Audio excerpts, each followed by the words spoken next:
નમસ્કાર દર્શક મિત્રો, આપ જોઈ રહ્યા છો નિર્માણ ન્યૂઝની વિશેષ રજૂઆત ટુ ધ પોઈન્ટ અને હું છું આપની સાથે કશિશ. દર્શક મિત્રો, જે રીતના મોંઘવારી સતત વધી રહી છે, મોંઘવારી અને ભાવ વધારો યથાવત છે. હવે પેટ્રોલ, ડીઝલ, તેલ, સીએનજી, રાંધણ ગેસ, દૂધ તમામ વસ્તુઓના ભાવ વધી રહ્યા છે. જીવન જરૂરિયાતની ચીજ વસ્તુઓના ભાવ જ્યારે વધે ત્યારે આર્થિક રીતે લોકોને બહુ જ મોટો ફટકો પડતો હોય છે, ખાસ કરીને મધ્યમ વર્ગીય લોકો સરકાર પર રોષ ઠાલવી રહ્યા છે, પણ કદાચ તેમનું જે વિરોધ પ્રદર્શન છે તે કદાચ નબળું પડી રહ્યું છે. એટલું મજબૂત નથી કે સરકાર કદાચ આના પર પગલાં ભરે. કે પ્રશ્ન આવે છે કે સરકાર કેમ આના પર પગલાં નથી ભરતી.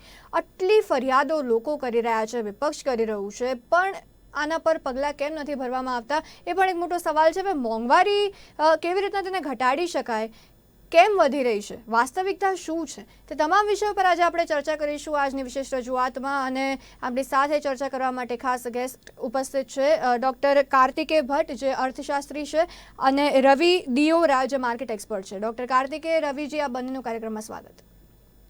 ડૉક્ટર કાર્તિકેય, હાલની ભારતની અર્થતંત્રની પરિસ્થિતિ શું છે આપના મતે?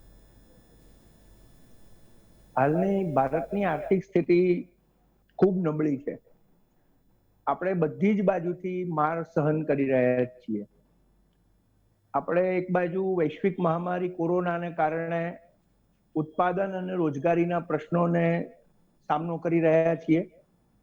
બીજી બાજુ આપણે બહુ જે નિર્ધારિત છીએ વિદેશી આયાતો ઉપર, એ આયાતોના ભાવ વધવાને કારણે, ડોલરનું મૂલ્ય વધવાને કારણે, રૂપિયાનું મૂલ્ય સામે ઘટ્યું છે, એના કારણે આપણું આયાત ખર્ચ વધવાને કારણે આપણું ઉત્પાદન ખર્ચ વધી રહ્યું છે. આપણા દેશમાં છેલ્લા 20 વર્ષથી જે ખાનગીકરણ અને ઉદારીકરણ ચાલ્યું, એની અસર પણ હવે દેખાવા માંડી છે કે બેઝ પ્રાઇસ છે એ બહુ વધી ગઈ છે. બેઝિક એક્સપેન્ડિચર છે, પ્રોડક્શન કોસ્ટ છે, એમાં વધારો થયો છે. એના પરિણામે જીવન ખર્ચ સામાન્ય પ્રજાને જે લાગે વળગે છે, મોટા મોટા અર્થશાસ્ત્રીઓની વાત અલગ છે, પણ સામાન્ય પ્રજાને જે લાગે છે કે રોજિંદા જીવનનું એક ખર્ચ, શિક્ષણ પાછળનું ખર્ચ, આરોગ્ય પાછળનું ખર્ચ, દૂધ કે અનાજ જેવી જીવન જરૂરી ચીજ વસ્તુઓનું ખર્ચ, વાહન વ્યવહારનું ખર્ચ, આ જે એનું રોજિંદુ ખર્ચ છે એ જ એટલું બધું વધી ગયું છે કે એની પાસે આવકના સંસાધનો, શરૂઆતમાં એવું કહેવાય કે ભાઈ ખર્ચને પહોંચી વળવા તમારી આવક વધારો, પણ હવે ખર્ચ એ હદે પહોંચી ગયો છે કે એની પાસે એના માટે આવક કેટલી વધારે કે દિવસના કેટલા કલાક કામ કરે તો આ ખર્ચને પહોંચી વળે. અને સામે પક્ષે પાછો બહુ વિરોધાભાસ છે. સામે પક્ષે ખાનગી સેક્ટરમાં વેતન દરો એટલા બધા સ્થિર થઈ ગયા છે.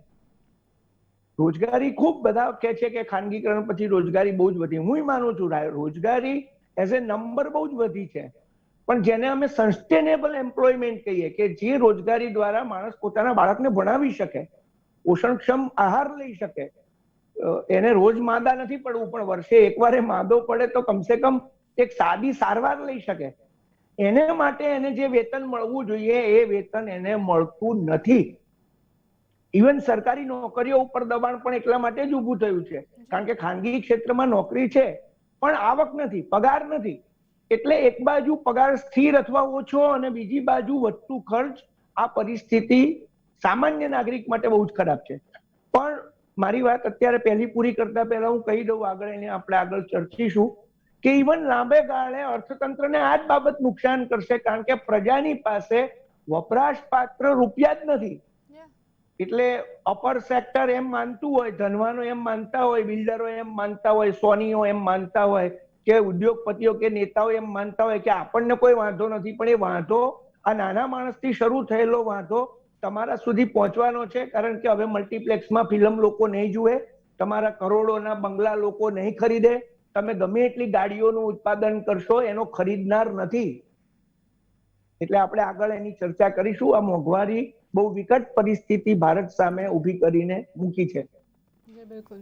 રવિજી, માર્કેટ સેક્ટર્સ અનેક એવા છે, તો મોંઘવારી, આપણે ખાસ તો પેટ્રોલ ડીઝલની વાત કરીએ, પેટ્રોલ ડીઝલના ભાવમાં જે રીતના વધારો થઈ રહ્યો છે, માર્કેટ સેક્ટર્સ જે છે એ કયા સેક્ટરમાં કેવી રીતનું કામ થવું જોઈએ કે કદાચ તેનાથી પેટ્રોલ ડીઝલના ભાવ ઘટી શકે? પેટ્રોલ ડીઝલના પ્રાઇસીસ છે એ ઘટાડવા માટે પર્ટિક્યુલર ક્રૂડને નીચે આવવું જોઈએ. જે આંતરરાષ્ટ્રીય ક્રૂડના પ્રાઇસ છે હાલાકી હવે જે ગવર્મેન્ટે નવી જે ફોર્મ્યુલાથી પેટ્રોલ અને ડીઝલના પ્રાઇસ જે કેલ્ક્યુલેટ કરે છે એ ક્રૂડથી પણ કોરિલેટ નથી, કારણ કે ક્રૂડના પ્રાઇસ રોજ વધ અને ઘટ થાય છે, પરંતુ પેટ્રોલ ડીઝલના ભાવ રોજ વધે છે. કારણ કે આને જે ગવર્મેન્ટે લિંક કરી દીધું છે, ગેસોલિનના પ્રાઇસને લિંક કરી દીધું છે, અને સતત ત્યાં યુએસમાં સપ્લાયના કન્સર્ન્સના હિસાબે પ્રાઇસ વધી રહ્યા છે, અને એનું ડિરેક્ટ છે એક ડિસએડવાન્ટેજ આપણને મળી રહ્યો છે. સેકન્ડ જે ફેક્ટર છે રૂપી, કારણ કે આપણી મોટા પ્રમાણની આયાત છે એ ક્રૂડની આયાત પર આપણે નિર્ભર છે, કારણ કે આપણે અહીંયા જે ડોમેસ્ટિક પ્રોડક્શન છે ઘણું ઓછું છે, તો એના હિસાબે જે પણ ગવર્મેન્ટ ક્રૂડની આયાત કરે છે તો એ ડબલ માર્ક પડે છે. મીન્સ કે એક સાઈડથી રૂપી પણ વીક છે અને સાથે સાથે ક્રૂડ પણ આંતરરાષ્ટ્રીય માર્કેટમાં મોંઘું છે, અને સાથે અત્યારે જે મોટું જે ગ્લોબલ રિસ્ક છે એ યુએ અને સાઉદી અરેબિયા વચ્ચે જે લાસ્ટ ઓપેક મીટિંગમાં જે કન્સર્ન્સ થયા અને બે કન્ટ્રી વચ્ચે જે જીઓપોલિટિકલ રિસ્ક થયા, અફઘાનિસ્તાનમાંથી યુએસએ પાછું બેક કરી લીધું, આ બધા ફેક્ટર્સ અત્યારે કંઈક એવું સૂચવે છે કે આગળ જતા ક્રૂડના પ્રાઇસમાં કોઈ સિગ્નિફિકન્ટ કરેક્શન નહીં આવે, અને જ્યાં સુધી આ કરેક્શન ગ્લોબલ ક્રૂડના પ્રાઇસમાં નહીં આવે ત્યાં સુધી કોઈ પણ સેક્ટર, કોઈ પણ ગવર્મેન્ટની એફર્ટ છે એ ક્રૂડ કે પેટ્રોલ ડીઝલને નીચે રાખવામાં સક્ષમ નહીં રહે. એક ગવર્મેન્ટ પાસે એક મેજર પાસું છે કે ગવર્મેન્ટ હવે શું કરી શકે છે, એ છે કે ગવર્મેન્ટ પેટ્રોલ અને ડીઝલ પર જે ટેક્સીસ વધારા હતા કોવિડ પહેલા, અને કોવિડમાં પણ જે કોવિડના નામે ટેક્સીસ વધારા, અને આ જે ટેક્સીસ છે એ રોલ બેક કરવા જોઈએ. કારણ કે ગવર્મેન્ટને ફોર એક્ઝામ્પલ પહેલા 70 રૂપિયા 20 રૂપિયા મળતા હતા, તો અત્યારે જો ગવર્મેન્ટ ટેક્સ ઘટાડે તો પણ 100 રૂપિયા ગવર્મેન્ટને 20 રૂપિયા મળી જ રહેશે. તો આઈ થિંક કે ગવર્મેન્ટ માટે એક મોટું બફર છે. સેકન્ડ, કે ગવર્મેન્ટે જ્યારે ટેક્સ વધારા બે વાર, ત્યારે ગવર્મેન્ટે એવું કીધું હતું કે આનું એક અલગ ફંડ બનશે, અને આ ફંડની જે ટોટલ કિંમત છે એ 2.5 થી 3 લાખ કરોડ રૂપિયા ગવર્મેન્ટ પાસે રિઝર્વ છે. તો અત્યારે આ રિઝર્વ ક્યારે કામ આવશે ગવર્મેન્ટને? તો આ રિઝર્વ પણ ગવર્મેન્ટને રિલીઝ કરવી જોઈએ. આ એક માત્ર ઉપાય છે કે જેને હિસાબે ગવર્મેન્ટ પેટ્રોલ અને ડીઝલ બંનેના પ્રાઇસીસ છે જેને કોસ્ટ ઇફેક્ટિવ રાખી શકે છે. કારણ કે અત્યારે જે પ્રોબ્લેમ ઇકોનોમીમાં છે એ સપ્લાય સાઇડના ઇન્ફ્લેશનનો વધારે છે. બે ઇન્ફ્લેશનના પ્રકાર છે, એક ડિમાન્ડ પુશ ઇન્ફ્લેશન અને સપ્લાય પુશ. હવે ડિમાન્ડ પુશ ઇન્ફ્લેશન હોય છે એ ઇકોનોમીના સારા સંકેતો છે, અને જેને આપણે અનસિસ્ટમેટિક રિસ્ક કહી શકીએ, મીન્સ કે અવોઇડેબલ છે, ગવર્મેન્ટના અમુક પ્રયાસોથી અવોઇડ થઈ શકે. પરંતુ અત્યારે જે ઇન્ફ્લેશન છે સપ્લાય સાઇડનું ઇન્ફ્લેશન છે.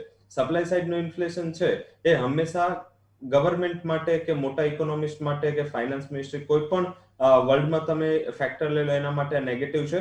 કારણ કે જો ગવર્મેન્ટ સપ્લાય સાઇડનું ઇન્ફ્લેશન નીચે લાવવાના પ્રયાસ કરે તો સૌથી મોટું હર્ટ છે ડિમાન્ડને થાય, અને જો ડિમાન્ડ અત્યારે આ સમયે જો ડિમાન્ડ ગવર્મેન્ટને સૌથી મોટું હેડેક થઈ જાય, જે રીતે આગળ પણ ચર્ચા થઈ કે અત્યારે જે વિલિંગનેસ છે ઓટો પરચેસની, મોટા બંગલાના પરચેસની, લક્ઝરી આઇટમ પરચેસ કે પછી ફરવા જવાની, મૂવી જોવાની, એ ઘણી ઓછી છે.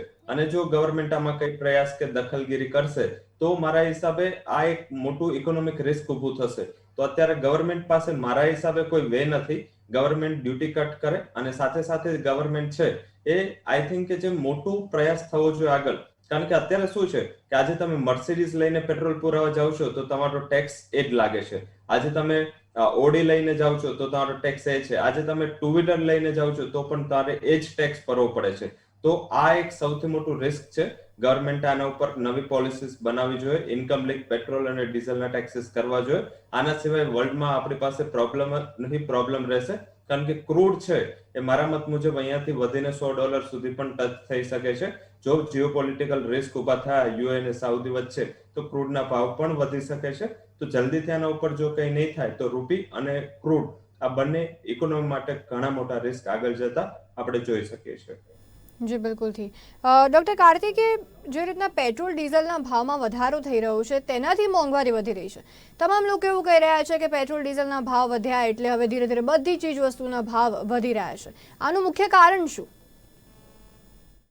પેટ્રોલ ડીઝલના ભાવની વાત સતત થવાની છે, અને એને 3 પરિબળો અસર કરે છે. સામાન્ય માણસ સમજી શકે એ ભાષામાં હું વાત કરું કે 3 બાબતો જે સૌથી વધુ એને અસર કરે છે, એમાં એક છે આપણે પેટ્રોલ ડીઝલ પરદેશથી મંગાવીએ, ક્રૂડ ઓઇલ આવે, સાદી ભાષામાં કહીએ તો એક રગડો જમીનમાંથી બહાર નીકળે છે, એ અહીંયા આવે છે, પછી રિફાઇનરીઓમાં એ સેપરેટ થાય છે, પેટ્રોલ, ડીઝલ, નેફ્થો, અને છેલ્લે એમાંથી જે કચરો નીકળે છે ડામર, એમ આખું એનું રિફાઇનિંગ થાય છે.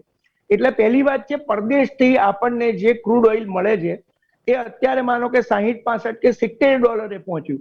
વચ્ચે એક સમય હતો જ્યારે ઘટીને $25 પહોંચી ગયું હતું એક બેરલ. અને એ જ 2013 પહેલા જ્યારે ભાવ વધારો 70, આપણે ત્યાં પુષ્કળ જેને આપણે મોટો ગણ્યો ભાવ વધારો 70 ને પાર પેટ્રોલ થઈ ગયું, ત્યારે એકચ્યુઅલી ઇન્ટરનેશનલ માર્કેટમાં બેરલના 120 હતા, હજુ 120 થયા નથી, અત્યારે તો 70 ચાલે છે. તો બેરલનો ભાવ ક્રૂડનો, હવે એકચ્યુઅલી એક બેરલમાંથી 90 લીટરથી 100 લીટર પેટ્રોલ નીકળી શકતું હોય, એટલે તમે જે $100 બેરલ લાવો છો એમાંથી તમને 100 લીટરથી 90 લીટર પેટ્રોલ માનો કે મળે છે. પણ એ એક પરિબળ થયું. બીજું પરિબળ છે એ તમે ડોલરમાં ખરીદો છો, એટલે ભલે $50 બેરલ હોય પણ ડોલરનો ભાવ ₹50 હોય તો એ બેરલ રૂપિયામાં તમને જુદું પડશે. પણ જો એ ડોલરનો ભાવ $70 થઈ જાય તો 50 બેરલનો ભાવ ડોલરનો બેરલ હોવા છતાં અહીંયા આપણને મોંઘું પડશે, કારણ કે ડોલર મોંઘો થઈ ગયો. હવે અત્યારે બંને પરિબળો બહારના, હમણાં મિત્રએ કહ્યું એ સાવ સાચી વાત છે, જે પરદેશના બે પરિબળ છે, બહારના જે બે પરિબળ છે, આઉટસાઇડર છે, એ બંને પરિબળ આપણી વિરુદ્ધમાં છે. બેરલના ભાવ પણ વધી રહ્યા છે, ડોલર પણ વધી રહ્યો છે, એટલે રૂપિયો ગગડી રહ્યો છે, એટલે ડોલર પણ વધારે મોંઘો થઈ રહ્યો છે. એટલે બેરલનો ભાવ વધ્યો એ ડોલરમાં, અને ડોલરનો ભાવ પણ વધ્યો. હવે આપણી પાસે ત્રીજું પરિબળ રહે છે સરકારનો ટેક્સ. સરકારનો ટેક્સ ₹19થી ₹49 પહોંચી ગયો હોય અને બે પરિબળો ઉપર સરકારનો કાબુ ન હોય ત્યારે સરકારે સૌથી પહેલા આ ટેક્સ ઘટાડવો જોઈએ. આપણે ઇન્ટરનેશનલ માર્કેટમાં $25 બેરલ થયું ત્યારે સરકારે ટેક્સ વધાર્યો, તો અર્થશાસ્ત્રી એવું કહેતા હતા કે બરોબર વાત છે, કારણ કે ઇન્ટરનેશનલી બહુ સસ્તું થઈ ગયું છે, દેશમાં બહુ સસ્તું આપવું નથી તો એની ઉપર ટેક્સ લો.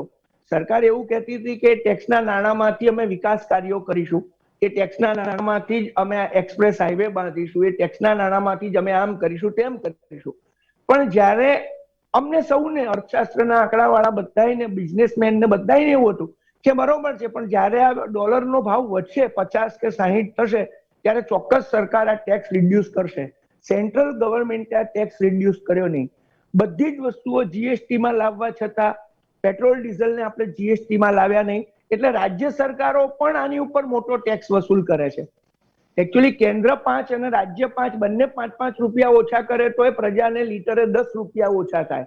અને એક વાત બહુ સાચી હમણાં આપણે કીધી કે લક્ઝરી વાળો કે મોટો મર્સિડીઝ વાળો જે ટેક્સ ભરે છે એ જ નાનો મજૂર જે સ્કૂટર ઉપર જાય છે પોતાની ફેક્ટરીએ, એ જ ટેક્સ ભરે છે. અને ₹40 પેટ્રોલ ઉપર બીજો તમે ₹60 કે ₹50 ટેક્સ લો છો. ઇકોનોમિક્સનો કોઈ નિયમ આવું નથી કહેતો કે 100% ટેક્સ લો. બેઝિકલી તો 100% ટેક્સ થયો. તો પહેલી વાત છે, સરકાર પાસે એકમાત્ર પરિબળ એવું રહ્યું છે કે ટેક્સ ઘટાડે તો પ્રજાને આમાં રાહત મળે. હવે મુદ્દો એ છે કે લોકો એવું કહે છે કે આ કોરોના કાળમાં સરકાર પાસે આવકનું બીજું કોઈ સાધન નથી, પેટ્રોલ ડીઝલમાં એને રોકડી આવક થાય, તો એ ક્યાંથી કરે. પણ મારું એમ કેવું છે, વિનંતી છે કે સરકારના જે અધિકારીઓ એને કે સત્તાવાળાને સાચું સમજાવો. અત્યારે પ્રજા પોતાની બધી જ આવક જો પેટ્રોલ પાછળ ખર્ચશે તો એ વસ્તુઓ નહીં ખરીદે, તો વસ્તુઓ ઉપર જે તમને જીએસટી કે ટેક્સ મળવાનો છે એ નહીં મળે. અને જો પેટ્રોલ ડીઝલના ભાવ ઘટશે ને લોકોનો ખર્ચ અને એનું ઇકોનોમી વધશે તો બીજી વસ્તુઓ ઉપર તમને ટેક્સ મળશે. અંતે તો ઇકોનોમી મોટી થવાથી જ સરકારને આવક થવાની છે. ઇકોનોમી નાની કરીને સરકાર લાંબા ગાળા સુધી આવક ક્યાંથી લાવી શકશે? આ વાત કોઈ સરકારને કેમ નથી સમજાવતું? જી બિલકુલ. રવિજી, જે રીતના ડૉક્ટર કાર્તિકેય દ્વારા કહેવામાં આવ્યું કે સરકારને હાલ પેટ્રોલ ડીઝલમાંથી રોકડ આવક થાય છે, અન્ય કોઈ તેમની પાસે સોર્સ નથી આવકનો, તો એવું કોઈ માર્કેટ સેક્ટર હોય કે જેને બૂસ્ટઅપ કરવાથી આપણે મોંઘવારીથી રાહત મળી શકે અને સરકારને પણ બીજું કોઈ આવકનો સોર્સ મળી શકે?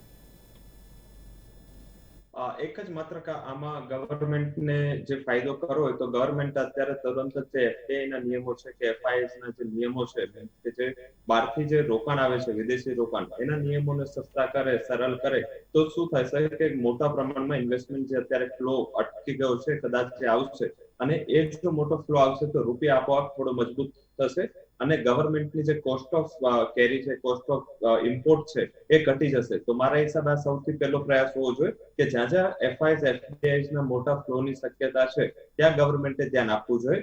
પહેલું સૌથી મોટું ગવર્મેન્ટે ફોકસ કરવાની જરૂર છે એ છે ઓઇલ રિઝર્વના અને સાથે સાથે ડેટા રિઝર્વ છે ડેટા સેન્ટર ને ઓઇલ સેન્ટર જ્યાં સુધી કોઈ દેશ બનાવતું નથી ત્યાં સુધી એની દેશની ઇકોનોમી છે એ ક્યારે પણ સુધરતી નથી.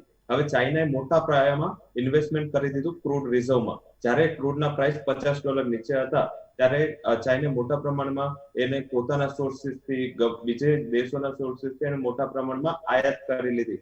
એનું 109%, 110% સુધીનો ક્રૂડના ઇમ્પોર્ટમાં વધારો થયો, કારણ કે ત્યારે એ લોકો પાસે મોટી રિઝર્વ હતી. આપણી પાસે 30 દિવસથી વધારે ચાલે એટલી રિઝર્વ આખા દેશમાં નથી. મીન્સ કે આજે આપણે ઇન્ડિયાના જેટલા રિસોર્સિસ છે જે રિઝર્વ કરી શકે ઓઇલ માટે એ 30 દિવસ દેશને પૂરું પાડી શકે. તો આટલું શોર્ટેજ ઓફ રિઝર્વ એ સૌથી મોટું ખતરનાક વિષય છે. હવે આ સેક્ટરને ઓપન કરીને એનામાં સાઉદી અરામકો છે, સેલ છે, બ્રિટિશ પેટ્રોલિયમ છે, આ બધા દેશો ઇન્ટરેસ્ટેડ છે, આ બધી મોટી મોટી કંપનીઓ ઇન્ટરેસ્ટેડ છે કે લોકો તમને આમાં સહકાર આપે. તો આઈ થિંક કે ત્યાં તમારે ધ્યાન રાખવું જોઈએ. અને જો તમે ઓઇલની રિઝર્વ વધારો, કારણ કે જેમ આગળ ડોક્ટરે કીધું ત્યારે જે બેઝિક છે ક્રૂડ એક ટાઈમ -$30 હતું. મીન્સ કે તમને ક્રૂડ તમે આજે કોઈ પરચેસ કરો છો તમને સામેથી $30 મળતા હતા. ઇન્ટરનેશનલમાં પ્રાઇસમાં એક એવો પણ દિવસ આપણે જોયો છે કે આ પેન્ડેમિકમાં એક દિવસ રાત્રે ક્રૂડના ભાવ -$30 ગયા. હવે ત્યારે ગવર્મેન્ટ કદાચ સૂતી હશે અને આપણે પણ ઘણા ટાઈમથી એવું કરીએ છીએ કે જ્યારે આપણે માથે પર આવે છે ત્યારે જ આપણે પોલિસી ઉપર વધારે ફોકસ કરતા હોય છે, ત્યાં સુધી આપણે એને લિબરલ લેતા હોય છે. સેકન્ડ જે વસ્તુ છે કે આનામાં જો એફઆઈ ને એફડીઆઈ મોટા પ્રમાણમાં આવે તો લાખો કરોડની અમાઉન્ટ હોય, કારણ કે ઓઇલ રિઝર્વ એ એક બહુ મોટી વસ્તુ છે. હા, ડેટા રિઝર્વમાં કે ડેટા સેન્ટરમાં આપણે કદાચ વિદેશી રોકાણ ના કરી શકીએ, કારણ કે ત્યાં શું છે કે દેશના ડેટા અને સિક્યુરિટીનું ઘણું મોટું પ્રયાસ હોય. તો મારા હિસાબે આ સેક્ટર હું એવું માનું છું, ઓઇલ સેક્ટર, જ્યાં ગવર્મેન્ટે એને ઓપન કરવું જોઈએ. આઈ થિંક કે ગવર્મેન્ટે સેકન્ડ જે વિચારવાનું છે, કારણ કે અત્યાર સુધી દેશમાં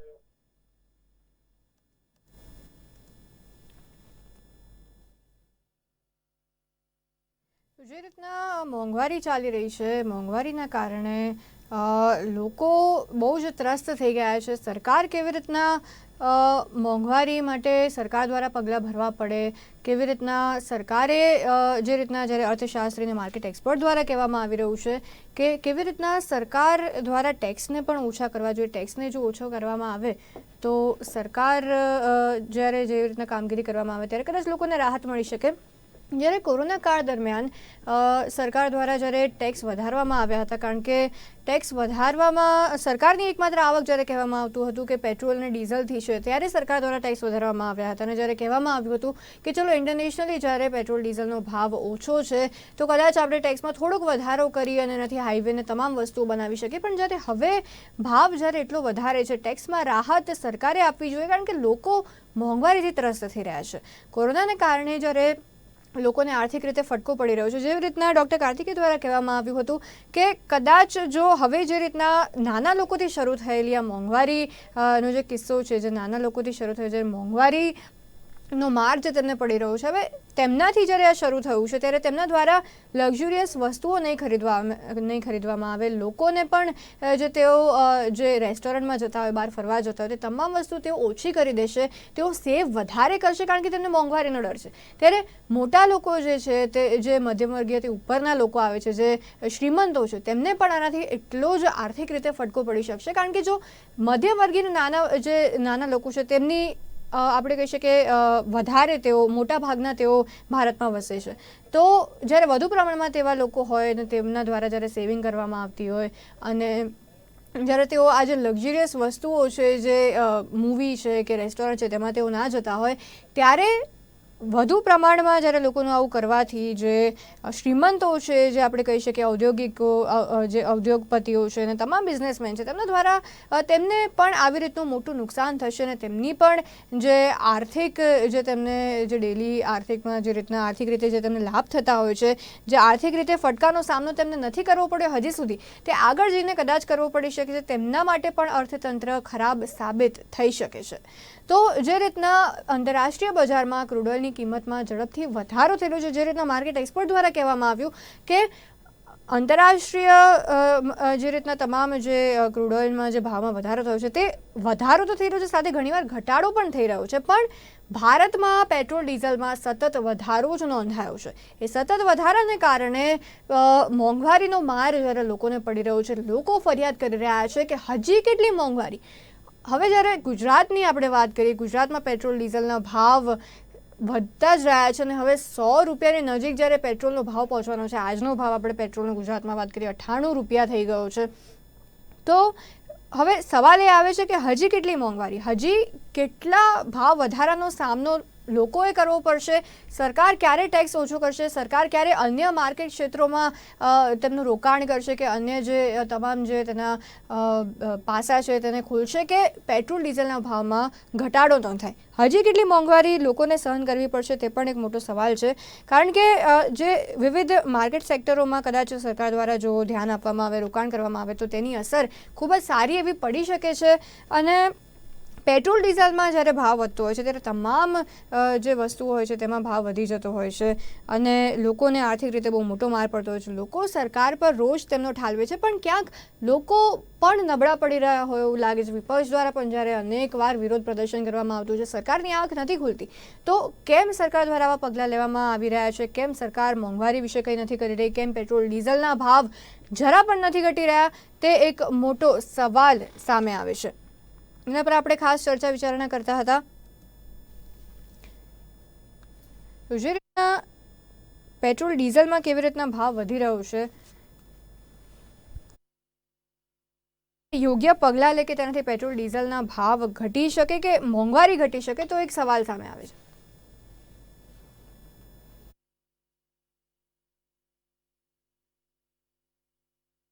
પુરવઠાની પણ આપણે જો વાત કરીએ કે અર્થતંત્રમાં માંગ અને પુરવઠો જો યોગ્ય થઈ જાય તો કદાચ મોંઘવારીમાં કદાચ ઘટાડો થઈ શકે છે. ખાસ તો આંતરરાષ્ટ્રીય કારણોસર જ્યારે પેટ્રોલ ડીઝલના ભાવમાં વધારો થઈ રહ્યો છે, બે બહારના પરિબળો છે કે એક બાજુ જ્યારે ડોલરનો ભાવ વધી રહ્યો છે, જે રૂપિયાની કિંમત છે તે ઘટી રહી છે, તેના કારણે જ્યારે પેટ્રોલ ડીઝલના ભાવમાં વધારો થઈ રહ્યો હોય તો આ બાજુ સરકારે જરૂરથી ટેક્સ ઓછા કરવા જોઈએ. ટેક્સ ઓછા જો સરકાર નહીં કરે તો આવનારા સમયમાં લોકોને ખૂબ જ ખરાબ રીતે મોંઘવારીનો સામનો કરવો પડશે. કદાચ લોકો દ્વારા જે રીતના સરકાર પર રોષ પણ ઠાલવવામાં આવ્યો છે, તો મોંઘવારી જે રીતના માજા મૂકી રહી છે, સતત ભાવ વધારા થઈ રહ્યા છે. દર્શક મિત્રો, આજની જે કાર્યક્રમ હતો તે અધૂરો ટેકનિકલ એરરના કારણે આપણે ખાસ મોંઘવારીની ચર્ચા વિચારણા હજી અધૂરી રહી છે, પણ જે લોકોને સવાલ આવે છે કે હજી કેટલી મોંઘવારી, તેનો ઉત્તર તો સરકાર જ આપી શકશે. આજની વિશેષ રજૂઆત આપણે અહીંયા જ સમાપ્ત કરીએ છીએ. અવનવા વિષયો સાથે ફરી મળીશું. ત્યાં સુધી કશિશને આપશો રજા. નમસ્કાર.